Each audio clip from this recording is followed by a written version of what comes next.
Hey, this is Daniel from the Blue Corner, And Kelly from the Purple Corner. and we're continuing our top 50 games of all time from 2026. So if you didn't watch our last video, that's fine. I've done this a couple of years now. This is Kelly's first time doing a top 50 in a video format at the very least. So one of the things I'm going to do on this is I'm actually going to tell you where this is on my list compared to last year. And what was cool about this one is that I have four brand new games to this list. While only two of them are 2025 releases, there are four new to the actual list itself. And it's funny because I was looking at the rest of my list, and I don't have as many new ones. And I realize what it is about me is that, and I wonder if you guys out there are kind of the same way, and that is you kind of want a game to kind of like sit well with you before you review it very well. So like my favorite games, I've played a lot. And if I haven't played them a lot, then they tend to kind of sit down at the bottom because I'm like, I just need a few more plays of that to know if I really feel good about it. So when it's a brand new game on the list, like a 2025 game, then it's like it's really good. But other than that, like, yeah, it has to kind of percolate to the top before I actually approve it on my top 50 list. Or you could be like me and play a game twice and go, yep, that's my number one. Hey, whatever floats your boat. But I will say yours is interesting because you did not put two-player games or trick-taking games on there, because I kind of wonder how many of these games actually wouldn't be on a pure top 50 list for you. Maybe next year I will switch it up and throw some of those in just to keep things fresh. Yes, there you go. That's actually a good way to keep it fresh. But look for the top 20 or something trick-taking games from Kelly, right? Because we're going to make that Oh, video. yeah. You will learn how much there's not that much different. No, I'm just kidding. There Yeah. actually is a lot different. Yep. So, Kelly, is there a theme about your list before I hit record? You were kind of talking about these were all like older games, or I know. I'm sitting here going, I'm so going to lose my credibility for loving the hotness because I just keep seeing like these increments of 10. I'm like, wow, these are actually pretty old. I mean, not super old, but old enough in board game years, the way yeah. things release, as I always say. But we'll see. I think they're good ones. Well, the fact that your, bottom of your 50 have been older games, it just means that your top is going to be like all games that came out in 2025, right? Sure. Sure. We'll see. All right. Well, let's get into it with our number 40s. All right, my number 40 is on here because one, it's a tile laying game. I love my tile laying games, and this is the heaviest tile laying game I've ever played, and it is Small City Deluxe Edition. This is new to the list thanks to our friend Ryan Evans. So we have a Monday night game group, and we try to we've each like nominated four games that we can are allowed to play, and then we actually like auction and get points. I'm not going to explain all of it, but just know that we play a lot of games repeatedly on this Monday night. And Small City is one of Metagame. those that we've played a lot. What's that?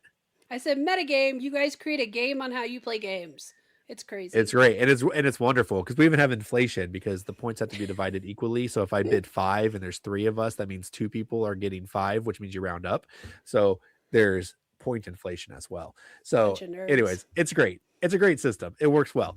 And Small City has been on the table a lot lately, and it's just a really cool tile laying game where um, you're not like are you buying the buildings? Oh my gosh, I kind of just lost of how this totally works. But I think there is some money involved, but regardless, there are definitely requirements, and this is where the game shines. Is that there are like if you want to build a red building that is three wide, you have to build it next to two blue buildings. I'm getting the colors mixed up, but you can go with me. And then if you want to build a blue building, it has to be next to like a red building or a green building or something like that. So there's like this combo of how you have to build your entire area. So you can't just be like, I want to build red. So you just build red. It's like, no, no, no, no. You got to build other things to build the red. And then the whole point of building your city is you want to get people working in your city. But if your people are working too hard in your city, they create pollution. And after a certain threshold, if you are the city with the most pollution, people in your city start to die. But now this is the catch. You can now go to other people's cities. So my guys can work in Chris and Randy's city. And then next turn, I can go from Randy to Ryan's city. And they're all working in different people's cities. They are giving me the income, but giving them the pollution. But Chris now has too much pollution. And he's like, well, if someone in my city dies, well, Daniel, looks like your guy just died. Go ahead and bury him in your graveyard. So it's a really cool tile laying game with high stakes.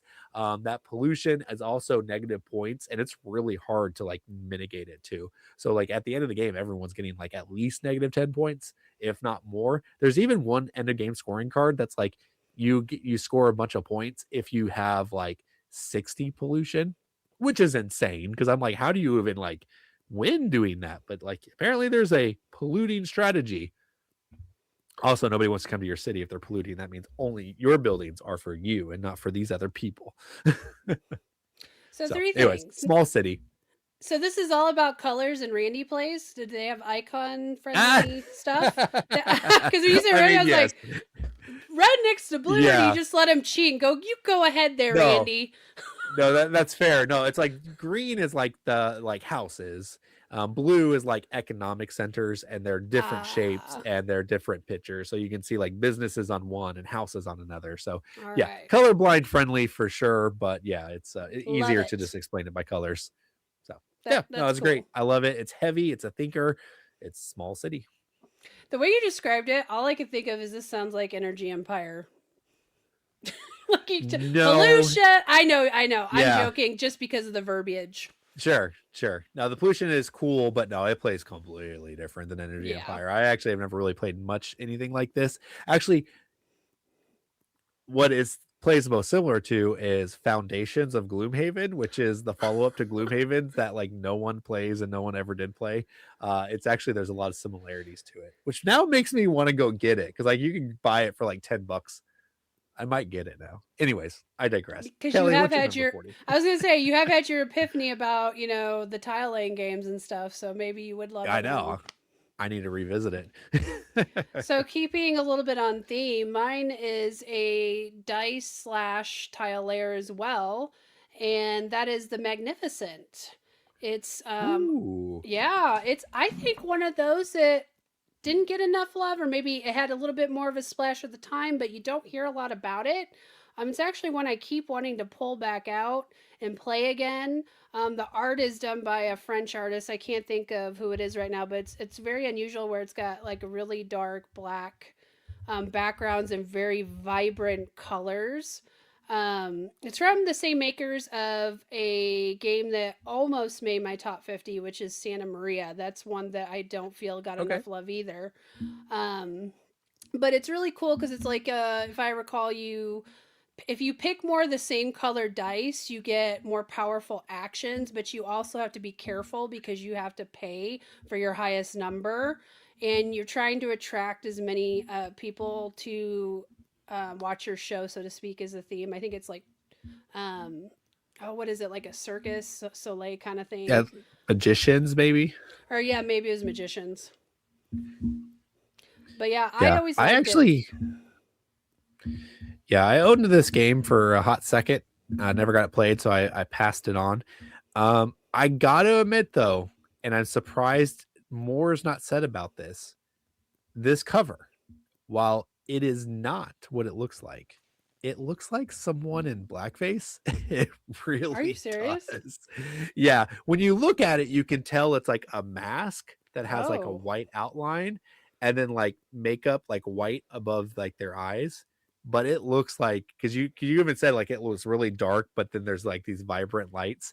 I mean, right now I will say the people it's gonna be on the screen so people are seeing. You've almost ruined this for me because there's like fire burning behind his head. Like, oh my gosh. So, are you trying to call me a racist? See, I've never heard that anybody complain about that game, but I've always wondered. I was like, I kind of wonder if a little bit low key why that did not do as well. Because I think you said they're French or whatever, so it probably didn't really occur to them what it looks like, but it definitely is not that. Like again, if you look closely, you can see it's completely like it's a mask and stuff like that. And it does not look as bad it's not as bad as it looks from a distance. I think you just ruined this for me. Like, oh my gosh, you literally, I think, just canceled me because no one's going to look deeper into it than that. Nobody. That is how the world works now, Daniel. Well, you're welcome. Yeah. Whatever. What's All right. yours? Well, we'll go to my next non-racist game. So my number 39 is actually it's pretty divisive game. So maybe some people would think it's terrible, but it came out in 2025. So this is new to the list and new to the world, and that is Moon Colony Bloodbath. And this game is just so unique and so fantastic. So I can see this one going up as long as I play it more and more. So this game is an engine deconstructor. And what's really cool about it is that like in 2 rounds, your engine's going to be popping and you're like, this is really cool. And then immediately the robots go on a killing rampage and things start going wrong. And all of a sudden your population starts to dwindling. And now where your engine was so beautiful and worked perfectly, now you are just striving to keep everything duct taped together. You're trying to tell the masses everything is fine. The robots aren't going to kill you, I promise. All the while you're scraping their dead bodies off of the floor. This one was a fluke. The next one will be perfectly fine. And then you have another malfunction. This game is just so much fun and wild. It's a wild ride. It gives you what you want. It's heavy loaded what you want at the beginning, and then it gives you a mad panic at the end. And what's unique about this game is there's this collective deck that everyone has to go through, and that's where the events will show up. So essentially, you're going to flip a card, and it's going to tell you like, "Hey, collect resources." So everybody collects resources. You flip another card, and it says, "Oh no, robots killed 5 people." So everybody kills 5 people.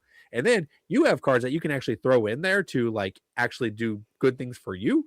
So then it won't do it to anybody else, but you actually get a benefit from it. So it's like this collective deck building game where just everything in it is horribly bad.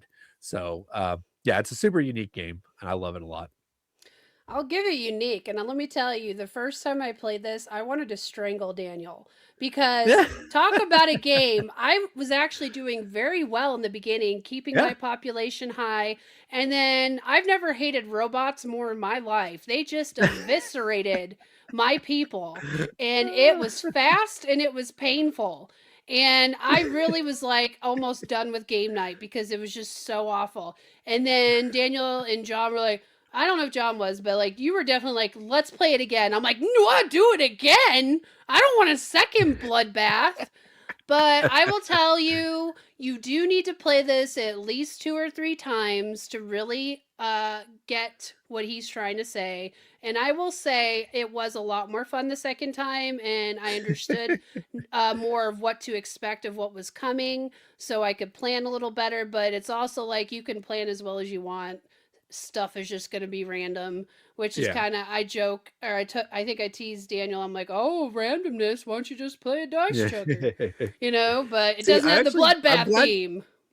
That's right. No, I'm glad you brought up the randomness because it is, but the deck stays consistent, and every turn there's a new card added in there, so you know what's coming, and you can always be like, okay, this card is coming eventually. I have to prepare for it, and you hope you can prepare in time. So while yeah, it is random, but you also know what is in there, and you have experienced it 3, 4, 5, 6 times.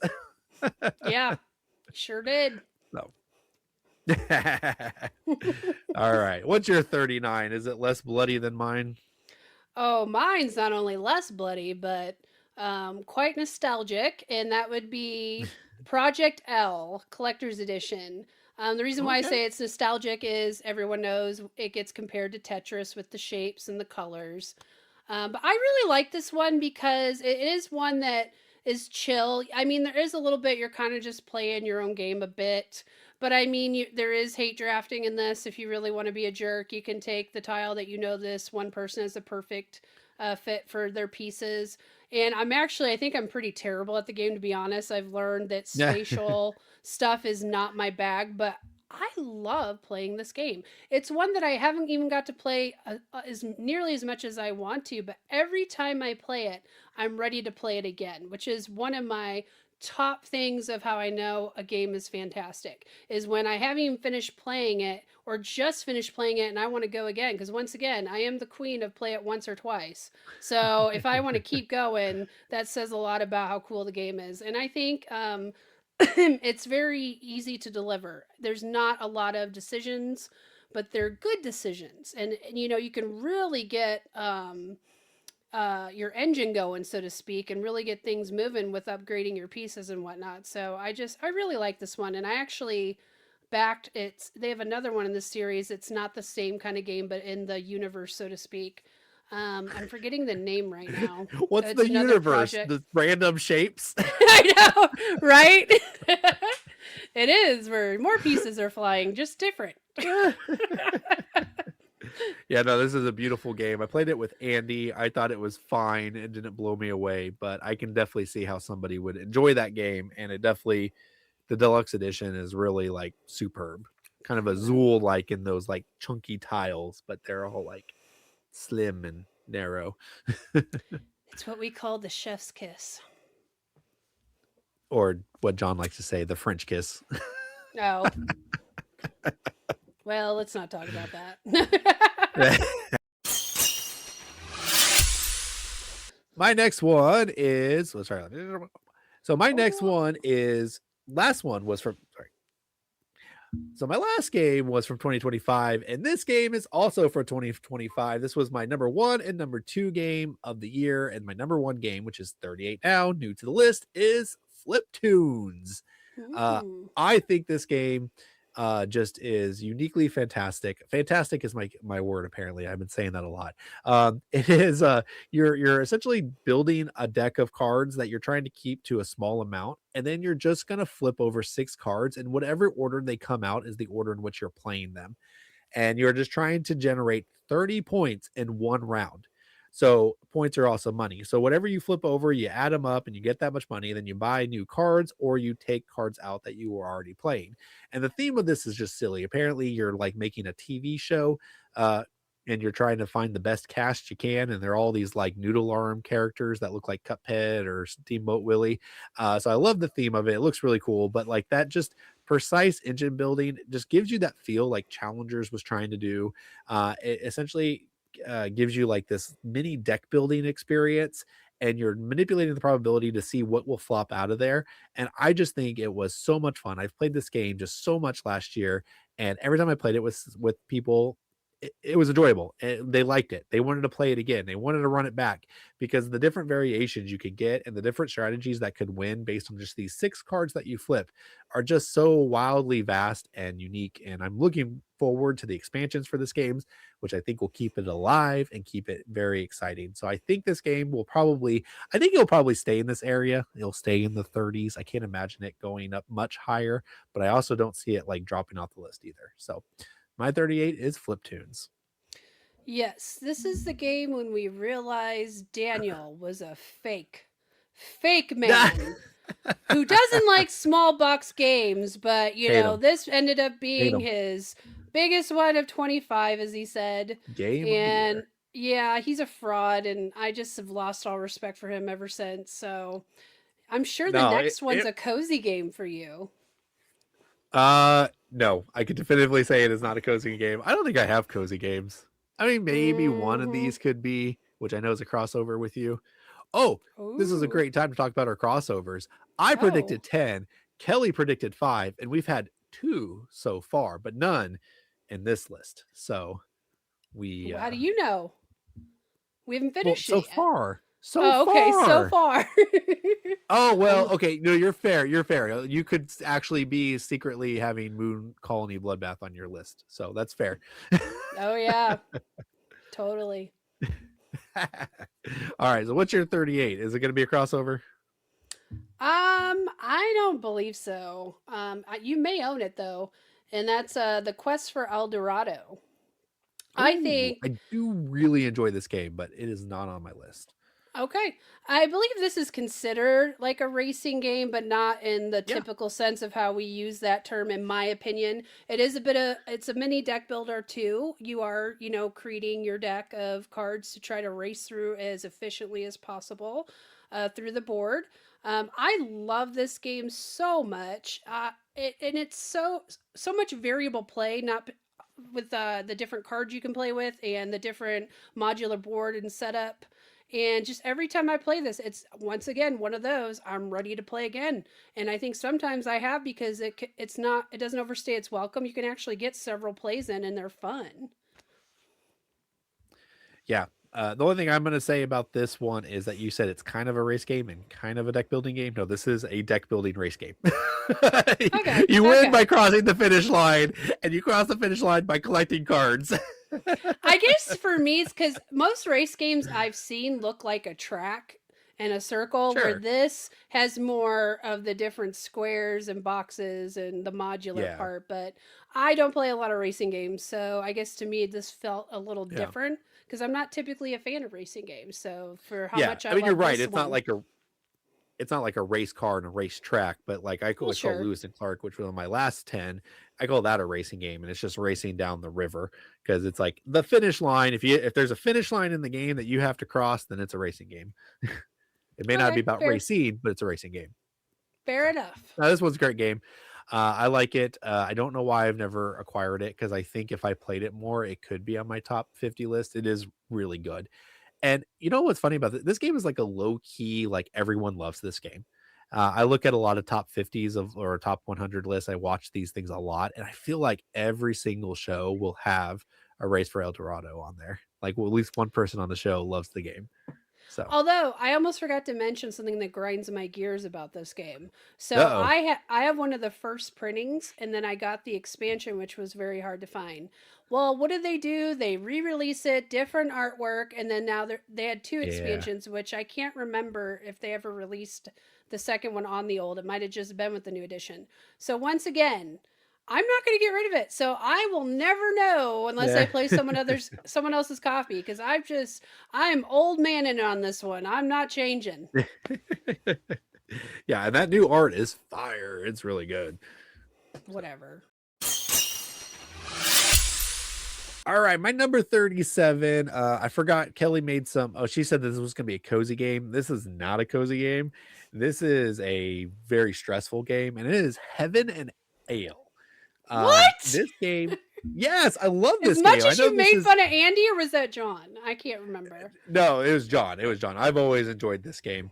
Oh. This game is infamously, I said I saw the Matrix because I maxed out the points in this game, only for Andy to on the show tell me that's not how that works. And he essentially told me the monk theory, the way I was activating the monks was wrong. So I might have cheated a little bit, but I played again and I dominated in this game. What can I say? I'm just right.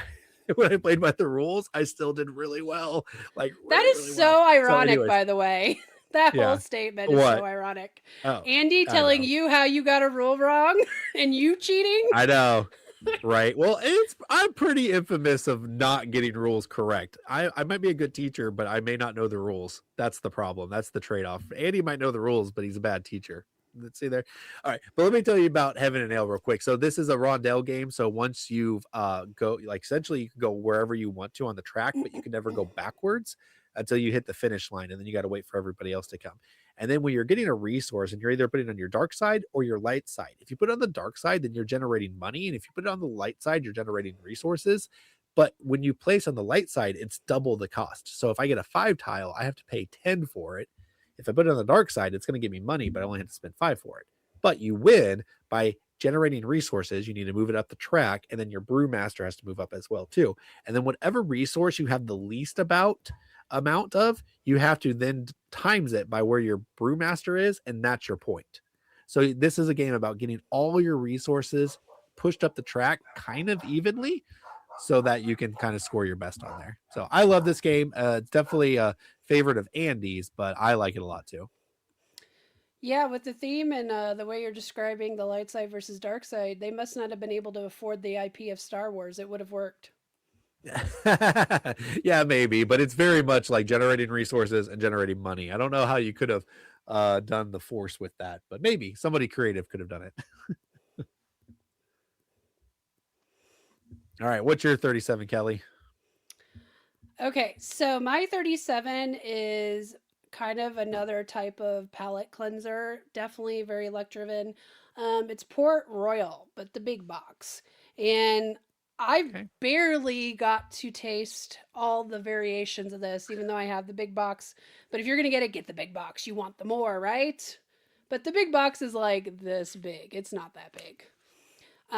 It's just one of those push your luck. You're flipping to get ships and different characters. I think the most gold wins, and you can flip too many and lose it all kind of thing. So it's just like that typical push your luck. But I'll tell you, some seasoned gamers that I've known, like, we just love this game. It's just fun. It's very fun and engaging. And you can still kind of chat and still know what's going on. I really, and the only tedious thing about it is a large deck of cards you're flipping and you're constantly having to move it around and stuff. So that is a little bit tedious. But other than that, I've always enjoyed it every time I play it. It's a pressure luck game.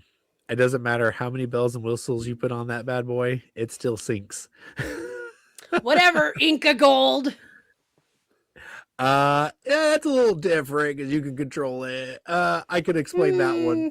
That's for another time. You should have used that as a Daniel is wrong segment because yeah, Port Royal, our friend Adam Shank, he played it all the time, and every time I played it, I was like, fine, I guess I'll play it. Do Oh, you I know how hate many pressure luck Daniels games. They are wrong we horrible. would have to do to get through them all? We don't have, I mean, you're not that important to dedicate all those shows to. As much as we love you, Daniel, we want to do other things. Yeah, when we get to the subscriber level of the Dice Tower, then we can do a Daniel's wrong segment, and everyone can point out how I'm wrong. Please like and subscribe right down there, please. Port Royal's fine. Hater.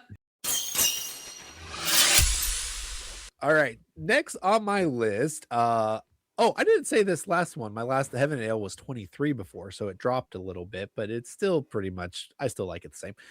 This one is the kind of the same thing, and that is Stockpile. It was previously 39, now it's 36, and I love me Stockpile. It's like one of my most played games I've ever played. The only reason that it isn't like a top 10 or 20 game is because Randy crushes me on this game every single time. Oh, yeah. Randy is like, talk about a game that feels like it's random because the whole premise of this is you are collecting stocks by putting one stock face up and one stock face down, and everybody puts in their own piles. So one pile can have like 10 cards and one pile can have one card. And then you're bidding on the auction. So you're going to say, I'm going to do one. And I put my meeple on there, and then somebody outbids me and does three. And then I have to replace until everybody takes a stockpile. You keep doing that auction. And I'm just bad at this game, apparently. No matter what stock I pick, it ends up bankrupting. No matter what Randy picks, it ends up splitting and he gets 20 times the points. I just have apparently no idea what I'm doing in this game, but it is so much fun. You always have a little bit of inside information about where the stocks are going, if they're going to move up or down, and then you get to sell your stock. So there's this like kind of like bluffing aspect a little bit because you might be like, I'm gonna get rid of this blue stock because I know it's crashing, and everyone's like, oh no, I better get rid of it. And you're like, psych, I didn't know anything, and you guys all sold it. But then like someone plays the blue and it did crash, and you're like, oh, it did crash. So like, I don't know. So while there's bluffing, it's not like a bluffing game. You know what I'm saying? It's just Yeah. sometimes you can leverage that a little bit. But yeah, Stockpile is just wonderful. It's an auction game. You have stocks. It's wildly swingy, but based on how Randy constantly wins, it's obviously skill based and not random. Sounds like Randy needs to put down the postal bag and pick up stock market for real life. Yeah, inside trading, he's really good at it. There you go. Yeah, I like this one just fine. It's not one like I'd really want to play a lot, but it's fine when I've played it. I'm not Yeah. really super big into it. I actually think I've done pretty well when I've played it. I think the expansion adds a lot. I think you should always play with Yeah. the expansion. The characters are funny too. There's actually, I think, Donald Trump in Yeah. there, if I recall. I wonder if they're going to Yeah. Oh, redo it's that. everybody. Yeah. Yeah. Well, that was even before his times of wanting to be president. So there was like a Yeah. Donald Trump, and there's a Hillary, there's a Mitt Romney, there's an Obama character, there's a Bernie Madoff character. Uh Luckily, there was no Jeffrey Epstein character. Oh Lord. That would have been wild. Yeah. Actually, you know what? I need, because they don't call them their names. Maybe I need to look in there because there's some in there that I didn't know who they were. I'm gonna look. Go Should I look look. right now? I'm gonna go look Go right look. Go get it. Live. now. Nope, no Jeffrey Epstein. No. I didn't think so because he was like, even though he was somebody, like he wasn't a somebody to like be Yeah, no, that's pop fair. culture. And I think Now by the time he would.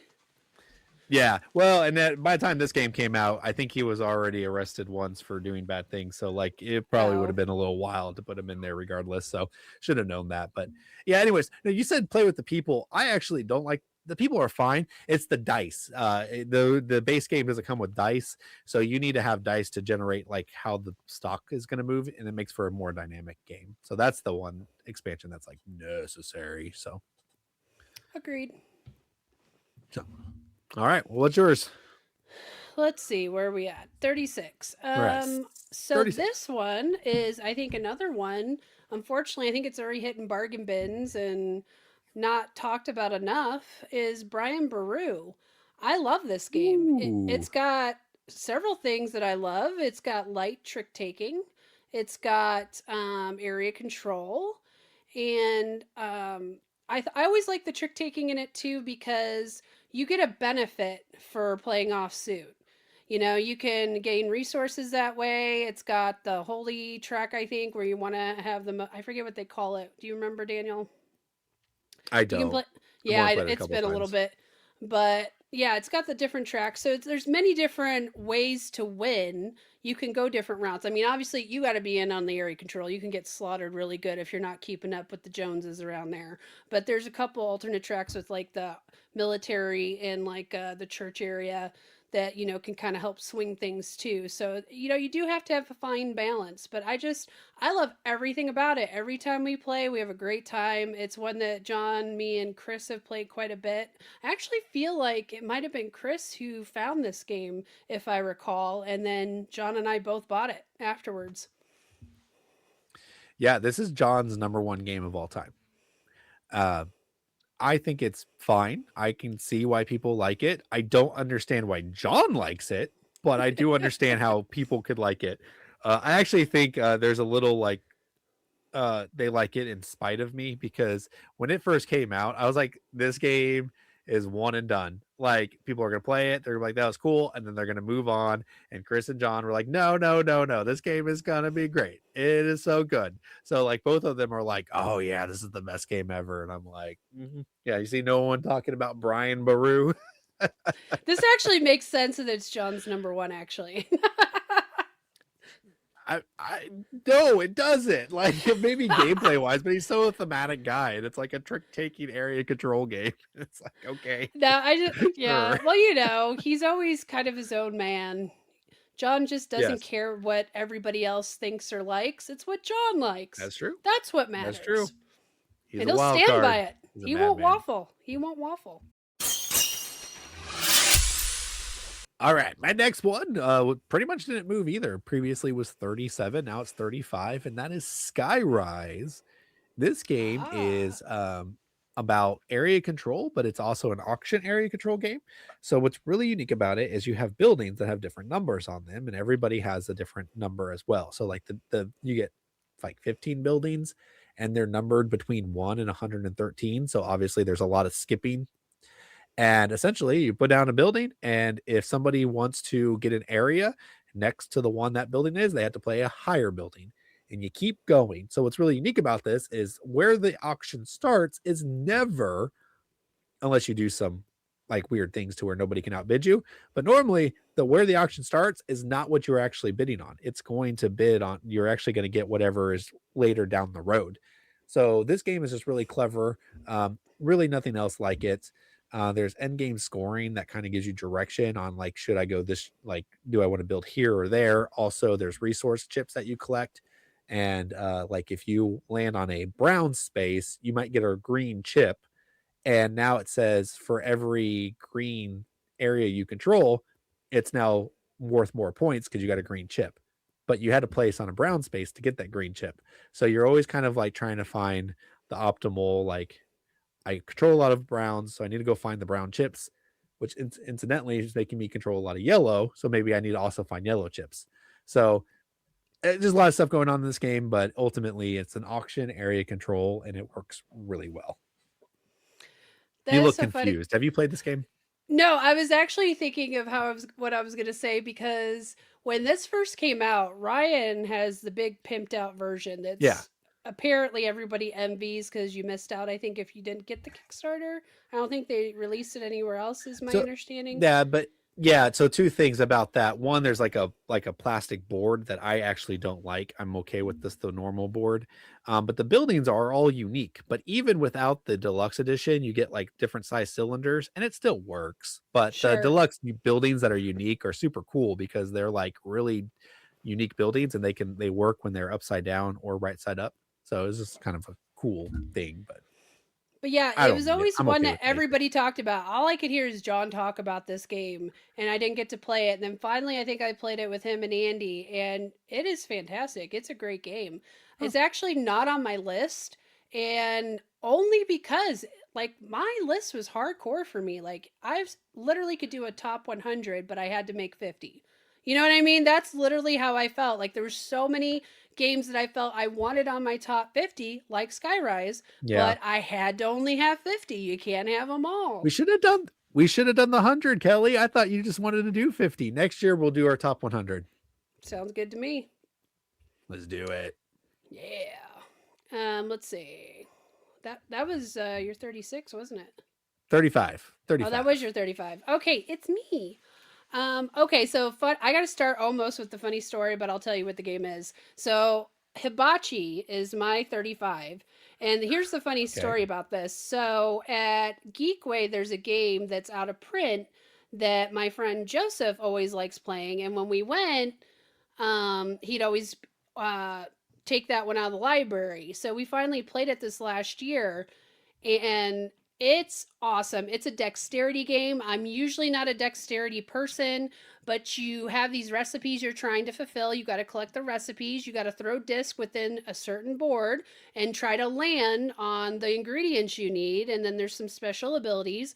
And then it's where the fun comes in is you really want to be good at throwing your disc because you want to mess with everybody, knock them off, vengeful hate hitting. I don't know. It's not drafting, but we had such a great time, and you could play this game 8 o'clock at night, 2 in the morning. You can still play. You don't have to really think, which some would probably say is a downer to the game. I'm sorry, this is a great game. And the reason why there's a funny story is, so I was just on the search. I'm like, oh my gosh, this game's so expensive. It's just I'll never be able to find this game, right? And then I must have talked about it on the show, I think. And one of my good friends, Nick, reached out to me and said, you know, they remade this game, right? It's now called Hibachi. And I said, wait a second. And I went and looked on my game shelf, and it's a sealed game I got. I don't know when or how, don't remember, but this game that I loved and was searching for was literally on my shelf this entire time. And this is why I tell people my game collection's insane, that I literally don't Yes. remember things I have. And then I have them on my shelf of shame, so I forget what they even are. So that's kind of a shameful thing to share, but I still find it hilarious. I love it. Tell me you have too many games without saying you have too many games. Yep, did it. That's wonderful. Did not expect a dexterity game to appear on your list, Kelly. I So, know. Neither but I did will, I. but I'll give you a pass on this one because Magical Athlete was on my previous list, and that seems just as wild. But I get to criticize your next one. That's weird. Okay, fine. All right. So our number 34 was 42 last year, and it keeps going up, and it would go up even higher if there was more versatility to the game. But as it is, it's still wonderful. And this will likely be a crossover with me and Kelly, and that is Comic Hunters. I love Comic Hunters. I love comics, as you can see here. Like I'm a big X-Men fan. I got Marvel everywhere. You can just see I got little Marvel Funkos, Marvel fanatic. So Comic Hunters, you are literally trading comic books, and they're like the actual comic books that I actually own, and that's so exciting and so cool, and it's just I love it. But beyond the theme, I think this game still excels without the theme. I often compare it to modern art, which is like this auction game where you do a bunch of different auctions. Well, this game is drafting modern art because you get to do a whole bunch of different drafting, and your whole goal is to try to just get the best comic book collection for a certain set, and you're doing that by, like, I call it pass pick pass, where you got 3 4 cards, you pick one, you pass, and then you keep doing that. uh you also do like where you're the coolest one is every round you end in they call it the convention draft, and you have a 5x5 grid with a hole in the middle, and you get to move one card, and then you get to take one row or column that has one specific character in there. So you can be like, I want all my Spider-Man in this row, or I want all the Hulk in this column. And then as you take that, there's more holes, so as you can move that card around, it kind of gives you more flexibility and versatility of what to grab. But it also has where the cards are also money as well. So when you're collecting all of this stuff, you have to pay for your collection. So you have to choose which ones you want to get rid of, which ones you're keeping. And then everything you get rid of goes into that convention deck to be shuffled up and put into that 5x5 grid for a later time. Comic Hunters is fantastic. I really enjoy it. I just need a little bit more versatility, which I think they've announced. They've soft announced expansions are coming, so I'm waiting. I'm excited for that. Hopefully, they'll give us more drafting mechanics, and then also bring in the X-Men, please. That would be wonderful. I'm actually surprised it's not higher on your list, but you got me when you said it needed a little bit more going on, which now Yeah. makes more sense to me because, there's only one person I know that's bigger than Stan Lee and Marvel, and that's you. And when it comes to love of that genre, and Yes. so yeah, I think it's Yeah. a great game. The first time we played it, like even though at that time Ryan had got you really cool version, I think, from Yeah. Brazil, and I Well, bought no, it it. from Brazil. What? Yeah. Yeah. It was just the Brazilian copy because you could only get it in Brazil. So yeah, he Yeah, bought this me is the Brazilian copy. before they we both got it before they finally, what was it, a Barnes and Noble exclusive, I think. And I don't know. but No, it wasn't everybody hated exclusive, it. but it was like Arcade Wonders. Yeah. Well, because the components sucked. They didn't do Yeah, anything the to fix the paper was like components. terrible for the cards and everything. I mean, granted, they're going to need to be sleeved most likely anyways, but yeah, people Yeah. really dog that version. And it sucks too cuz like Yeah. I still have the the Portuguese. I think it's in Portuguese, the board, so it's like I'm Yeah. always like, "What is Yeah. this?" I really should just buy the cheap one to get the board or something. But yeah, it's a Ah. good game. Yeah. It's cool. So what's your 34? Well, here come your words to bite me in the butt, but you're going to love criticizing this one because I have never played a game where Daniel outright just hated staying in this game. There, he Ooh. really wanted to just get up and quit. Like, just get up and quit. And I'm not talking about Secret Hitler. I know you went there. We've talked about that at length. Besides Secret Hitler, and that would be Merlin, Big Box. Do you remember Oh, when we yes, you're played that? right. Oh my Oh, gosh, you yeah. hated that I game. did not. You're right. I That's don't the even remember I said why you hated this game, but you I don't hated remember. this It's been so game. long. I did declare I would play it again, but that first play, I did nothing for me. It did negative for me. I think it's because of the other person we were playing with, but I'm not going to name drop because we're a friendly show. Yeah. Maybe. I don't I truly don't remember, but I just remember hating it with a passion. Yeah, but I love the theme of this. Obviously, even from the Avalon days, that had the Merlin characters, so maybe that's a little bit of why I like the theme too. But yeah, it's got the rondelle, the Rondo. worker placement. It's been a long time since I've played it, although I had played it since that play where Daniel almost ruined it for me because that. Oh, and here's the other thing too. I keep remembering things as we're talking about this. Here Daniel was just going on and on about he hated this game. At the time, this was my new little Kickstarter. I had been so excited to play, and he almost ruined it for me, by the way. But anyways, Sorry. I think it I had a don't do lot that of very like, often. I know. And I think it had a lot of interesting things. There's so many expansions to this, and I have not even nearly touched it. Sometimes I want to sell majority of my games just so I can pick 20 and play them a ton. But this is just, that's one of those games, like, I really keep thinking, like, oh, when am I going to pull this off the shelf again? Because I really want to dive into it more.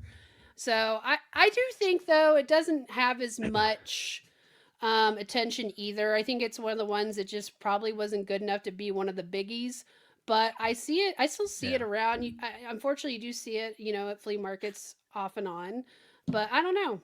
I like it. Yeah, it's definitely a unique Stefan and Feld game. Doesn't feel like a Feld. Kind of does, but also doesn't. But yeah, I gave it a 5, which means I'm willing to play it again, but it has to be in the right place and the right time. I'm just gonna have to just game night, you, me, and all the games you've been wanting to play and not want to play one more time. Yeah, there you go. It's gonna be a heavy bag though, because like most of those games were deck builders, and those deck builders they add Oof. up in weight for sure. My number 33 is new to the list, but definitely not a new game. It's actually an old game, and I have Randy to thank for this one. He was so insistent on me playing this game repeatedly, and I finally played it enough where I said, "Fine, Randy, this is a good game," and that is Aeon's End. I It have is. guessed every one that you've said led up to this Oh, really? in my head because I don't say it out loud. You sure? Okay, sorry. Yeah. All right. Next time say it out loud. Be like, oh, let me guess. Okay. So yeah, no, Aeon's End's really cool. So one of my favorite games of all time used to be Sentinels in the Multiverse. Completely fell off the list largely. I won't explain why, but ultimately it just did. And now it has a big box and it's really hard to carry around. And it's just whatever. It just doesn't get out. Aeon's End takes Sentinels in the Multiverse and kind of morphs that game into where there's this villain that everyone is fighting against and has a unique deck of cards for that villain that is also mixed with some standard cards as well. And then you take a character who has a slightly different ability than everybody else, and they have 2 unique cards. And then after that, it's all deck building, and you guys are cooperatively deck building from the same pools. And the other unique thing about this game is that you never shuffle the cards. So when you play your cards, you're playing them strategically in a way that they are going back into your deck so that they can synergize together more common or more often. So for anybody who is like a big deck building fan but doesn't like how sometimes you just get left with nothing, this actually really like mitigates that because you can kind of set it up to where you know how your turns are going to play out. I say no. I mean, there's definitely some nuance in there where sometimes you forget or whatever, but for the most part, you can stack that deck so that your powerful stuff comes out all together. But Aeon's Ends has really been exciting for me. I just every time I play it, I'm like, okay, yeah, this is cool. This is cool. I like this more and more. So I'm not a big fan of co-ops, except for a lot of my top 10 games of all time are in co-ops. But beyond that, you won't see a lot of them, except for Aeon's Ends, kind of dabbed in the middle here. That's funny. I literally was just talking about that game with Randy on Friday because I Oh was yeah, asking him what game he was excited to play at our game night that we're going to have. And yeah. that was the one Trevor he Con. said. Yeah. And I literally was like, I think this sounds so much like Sentinels. I should try it since I kind of had a bad taste in my mouth from Sentinels. And Yeah. he's like, yeah, you should totally try it. I'm like, yeah, let's play it. Yeah, you should. I think you'll like it because it is a deck building, and like I said, that you deck building about it is very unique. And there's no other kind of deck building like that. So, because it's also not just about placing your cards in the deck like that. It's you can cast spells too, but your spells stay open in the breach. So there's a way to like delay your deck and all that stuff. So there's a lot of really cool things about it. So yeah, you should definitely give it a try. I think you'll like it. I agree. All right. So my 33 is of much simpler it comes from much simpler ways, is Kashgar Merchants of the Silk Road. The funny thing about this Okay. game is how easy it is to play. You're literally, I know, you're drawing a card, playing a card, whatever, one or the other. But like the engine you can build, because see, whatever you play on top, you have to wait to get to the ones that you've covered up, so to speak. And you only have 3 rows to play. So you really have to be maybe thinking forward, Daniel, if you haven't played this yet. I don't know if you've gotten to play it.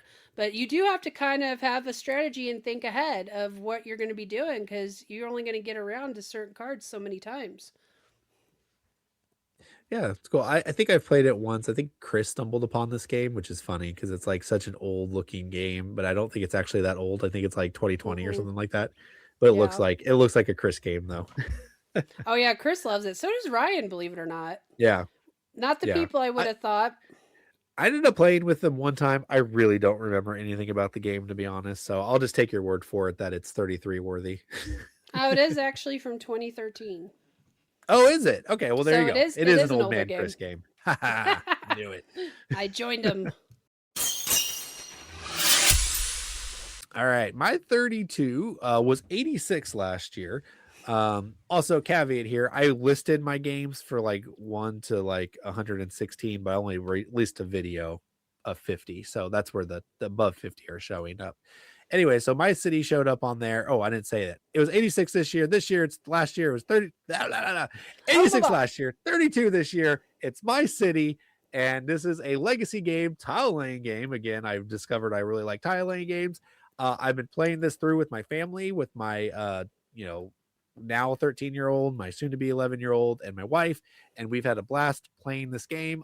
My youngest is weird about games though, so like it's been taking us forever to get through this game because he's like, I like my city, I want to play it. And I was like, well, you want to play it now? He's like, no, I do not want to play. Don't even ask me. If you ask me, I will yell at you. And you're just like, oh my gosh. And then I'm like, hey guys, want to play board games? And he's like, sure. You want to play my city? No. Do you like my city? Yes, I like it, but you keep asking me to play it, so I don't want to play it. I was like, oh my gosh, Owen. So I finally said, you know what? If we finish the series, we're almost done. If we finish it, well, I'll never have to ask you again. And he's like, okay. So now he's playing it more frequently. But it's a tile laying game, and every time you play it, you unlock an envelope, and it introduces new rules, and it just tweaks the game a little bit. Like we're at the point now, there's railroads involved, which has just kind of happened. But we played 20 games without railroads, and now all of a sudden there is. At one point, you're just filling up a board with polyominoes, and then all of a sudden you have like 4 different churches you're dealing with, and then all of a sudden there's like mines that you have to go into and explore. You're not really exploring, you're just putting things next to it. But the game just keeps opening up. It changes. You get to put stickers to cover up like obstacles so that they're not obstacles anymore for you. But my board looks different than everybody else's board.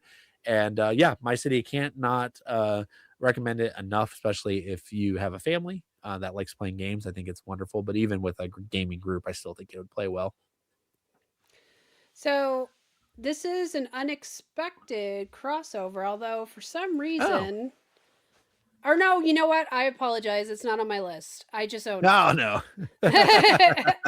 No, because I was thinking, I was like, oh, I own that game too. But no, it's not on this list because I haven't played it yet. I Oh, actually okay. got My City. Sorry, I get too many things at once. So I actually got My City, and I think the other one's My Island, if I'm not Yes. mistaken. Yes. Actually, for Mission Board Games on 2 of their fantastic Black Oh, Friday okay. sales, 2 different Yeah. years. And I'm actually curious, Daniel, do you think it would play okay at 2? Because I don't know. Yeah. Legacy games in a group just don't work out for me. And I think the No, only it reason. is. It's a tile laying game. I think it would work great at 2. You're just competing over who gets first, who gets second. Nah, it's fine. I think it'll work Okay. perfectly well. Yeah, I must have looked that up because I know I wouldn't have bought it otherwise if I didn't wasn't going to be able to play Yeah. with Steve. So, yeah, Yeah. I Give it a really try. want to play it. I just haven't gotten to it. Yep, I recommend it. And they play each game plays in like 20 minutes. So even if it's a legacy with a group, you can get like 4 of them out a night with much ease. You know, honestly, you can bring it to TrevorCon. You can probably bust out the entire game in one day. So Ooh, that's tempting. yeah. Yeah, the thing is, we only pick about 30, 40 different things we each want to do. And then guess what happens? Yep. Like 10 games that I probably didn't even bring. Total. Yep. Exactly. Um, all right. Well, speaking of, this is a game we actually played at last TrevorCon, Daniel. So I know you're going to like it. I don't think Okay. you own it. And that is Civilization New Dawn. It I do is. own it. It was my copy that we Oh, played. It you do was own really it? good. Yeah. No, Yeah. I thought we played mine. No? Ah, it was yours. You're right. It was yours Yeah, because you because had I the had the. expansion. Yeah, the expansion, Yeah. of course. But no, it is one. I mean, not that I would almost say, actually, I might have to admit, I am a Civ gamer. Maybe not the 10-hour ones, but I have played some long ones. I'm trying to think of one of the older ones, but I played a lot of different Civ games, and this one is just one of my favorites. It's got that, I think before, I don't know if it was unique at the time, probably not, but that mechanic of You have to pick. You have your set of cards, and you choose one of the actions. You move it Yeah. down. I don't know because that's an older game. I can't recall Yeah. like who did It that first. predated it predated Arc Nova for sure. And I do think Well, it yeah, was one of the first. It may not have been the first, but it was like the first one that got like momentum. There might have been yeah, a couple other ones, but yeah, it was definitely a very unique ability or yeah. a unique mechanic. Yeah, and it's just one of those things, it's got that area control aspect, but it's got all these different, like your game can just go all over the place throughout, depending on what cards you go for. You can switch up your strategy, upgrade this, that, and the other. And the funny thing is, when we played it, I hadn't played it in a while. So I actually was really struggling with remembering my strategies. And I don't know, was that your first play? Do you remember? Yes. Yeah. Okay, This is my first play. you came onto this strategy and you were just running away with it. Like I remember just enjoying watching what you were doing because you were doing some crazy like combo things and it was Yeah. fun. I don't remember my play of it very well, other than I really enjoyed it. So I'll take your Yeah. word that I was awesome at it. I did No, I win. was because I was frustrated because Cool. I couldn't remember. No, I was because I Yeah. couldn't remember how different parts and how they played them. But it was one of those. By the time we got towards the end, I was like, okay, I need to play this again. But have Yeah. I? No. Yeah. So I'm gonna Hey, have to maybe we can play it relearn it again again. at TrevorCon because that was fun. I would like to play it again for sure. Yeah, it's a good one. Yeah, let's see. What did I rate that one? I want to peek real quick. Oh, I only gave it a 6. But again, 6 means for me, 6 means I want to play this again, but haven't processed it yet. So I remember like going like this is interesting, but I need to play it again so I can fully understand it. So yeah, I'm at my an sixes eternal aren't 6. aren't as bad as yeah. Again, it was kind of how I explained my list in general, where it was like the older games are higher on my list and the newer ones are lower because I have to play a new game a lot before I go, yeah, this is a game I really like. So it takes me some time to get there. Yeah, you play a game enough to actually remember it, not me. Yeah, if I don't remember it, I try not to put it on my list, but I'm not gonna criticize anybody else though. This is why we're great, though. Because, like, we're just Yeah. so opposite this way. I won't remember most of the things I'm talking about.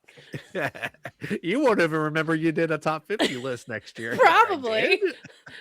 I'm always asking, wait, did we already talk about that? What did you say? Oh, it's even funnier, though, when people talk about a show I've taped, and I'm like, oh, did I say that? Oh, Yeah. okay.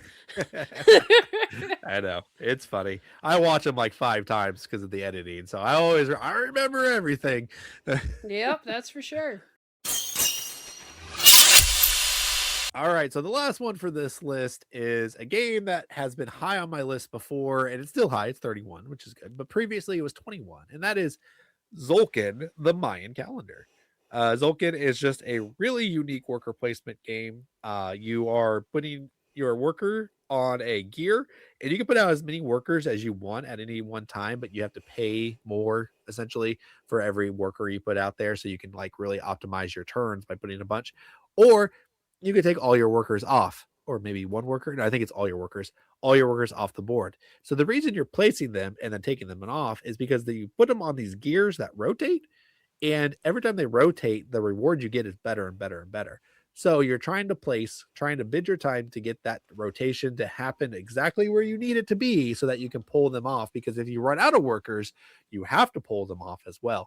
So this is a really unique game. I think this game is just so clever. People call it a gimmick with the gears, but really, if we didn't have the gears, you would just manually be pushing up pieces on a track, and I think it would be so fiddly. People would be frustrated with it. But with that gear, you just turn the big gear in the middle, and they all move simultaneously. And because of that, it just works out so well.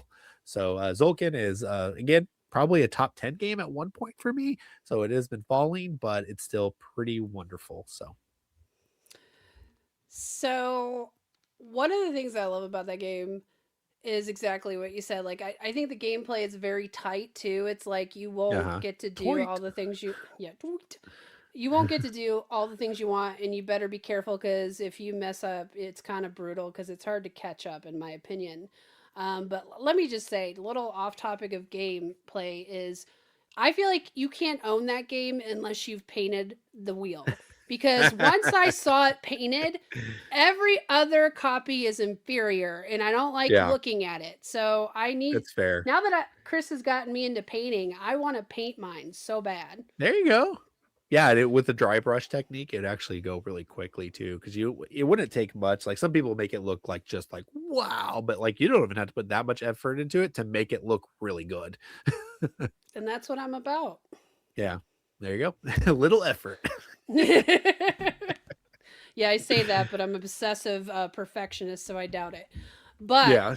here's the fun thing. This is not a crossover for us, but we managed to both pick T games for our 31. Oh, okay. Nice. So, What's your yeah, mine is, now I'm going to butcher this one, but it's Tawantinsuyu. Yeah, whatever, the Inca Empire.